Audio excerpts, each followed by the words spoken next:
হচ্ছে তাকে নিশ্চয়ই কোনো সম্মান দেওয়া হয়েছিল, তখন তিনি খারাপ কথা বলেননি। তাকে বিজেপিও সাংসদ করেছিল, তখন তিনি খারাপ কথা বলেননি।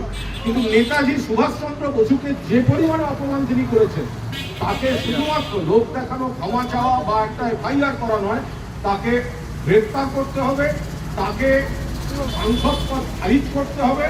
এবং বিজেপি যদি সত্যি নেতাজির প্রতি তাদের শ্রদ্ধার্ঘ্য দেখাতে চায়, তাহলে দয়া করে আপনারা আগে দল থেকে তাকে বহিষ্কার ঘোষণা করুন।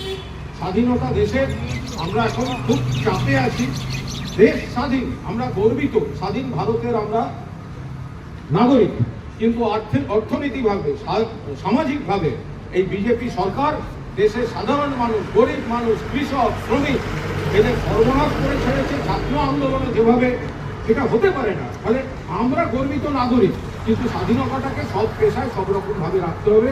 আমরা সকলকে, দেশবাসীকে শুভেচ্ছা জানিয়ে, প্রণাম জানিয়ে, আমরা মমতা বন্দ্যোপাধ্যায়ের নেতৃত্বে সর্বভারতীয় তৃণমূল কংগ্রেস এখানে যারা সবাই আছি বা এখানেও যারা সবাই ছিলেন, একটা পরিবারের মতো লড়াই চালাচ্ছি। চলবে। দেশকে প্রণাম, বীর শহীদদের প্রণাম। ধন্যবাদ।